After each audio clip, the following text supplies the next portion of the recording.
Kaibigan, bago tayo magsimula, palike and subscribe po muna ako at pahit ng notification bell para ma-notify ko kayo sa lagay ng ating panahon. Maraming salamat po.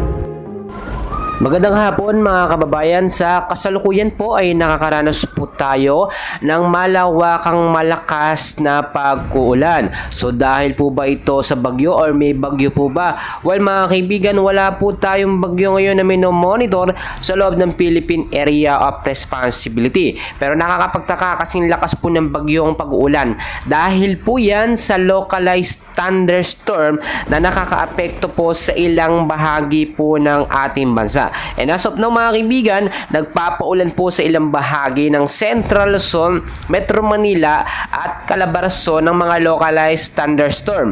At posible po itong tumagal hanggang sa gabi.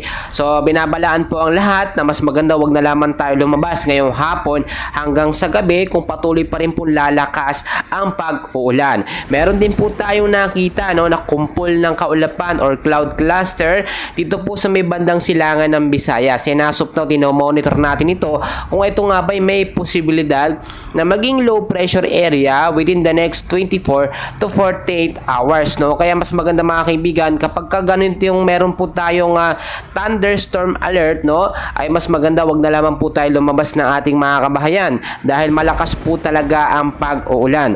Sa kasalukuyan mga kaibigan, ang nakakaapekto po ngayon or meron din po tayong weather system, forecast weather condition.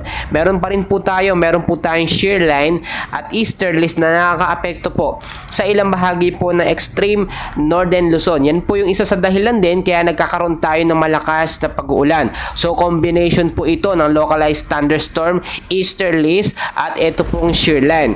Sa area po ng Batanes at Cagayan, maulap po na panahon ng ating nararanasan ngayon at pagdating sa gabi, posible ang mahina hanggang sa malakas at malawakang pag-uulan dahil po yan sa shear line o yung pagsasalubong po ng mainit at malamig na hangin sa karagatang Pasipiko. So binabalaan ng posibleng pagbabaha sa mababang lugar at landslide naman sa mga landslide prone area. Sa area po ng Isabela, Aurora at Quezon, asahan din natin ng maulap at maulan na kalangitan, no, ngayong hapon at sa gabi may mga isolated rain showers and thunderstorm dahil po yan sa easterlies, sa shear line at sa localized thunderstorm. Combination po yan ng tatlo na sama ng panahon. Sa Bicol region mga kaibigan, the rest ng Cagayan Valley, maulap din ang kalangitan ng mararanasan dahil din sa localized thunderstorm at easterlies. Sa Metro Manila at the rest ng ating bansa na aking hindi nabanggit, ngayon pa lamang pinag-iingat na sa posibleng biglaang pagbabaha at sa mga landslide prone area mga kaibigan dahil po sa napakalakas at walang tigil na pag-ulan na inaasahan hanggang gabi pa po yan mga kaibigan dahil po yan sa localized thunderstorm mga kaibigan na minsan ay mas malakas pa nga maituring sa mga bagyo mga kaibigan. So yung mababang lugar po dyan sa Metro Manila, ngayon pa lamang po pinag-iingat na tayo sa banta po ng pagbabaha at ng mga landslide sa mga landslide prone area. Nakikita nyo naman na mga kaibigan, nagsimula pa kaninang tanghali, no? Mga alauna at posibleng tumagal yan. Ang pinakamalakas o pinakamatagal po niyan ay posibleng hanggang sa gabi. So kung lalabas tayo na ating mga kabahayan, ugali magdala ng payong, jacket, kapote. Panlaban po yan sa mga biglaang buhos at bugso ng pag-ulan. So yun lamang ating update mga kaibigan. Wala pa naman tayong bagyo minomonitor but still localized thunderstorm to na mas malakas pa sa bagyo kung maituturing.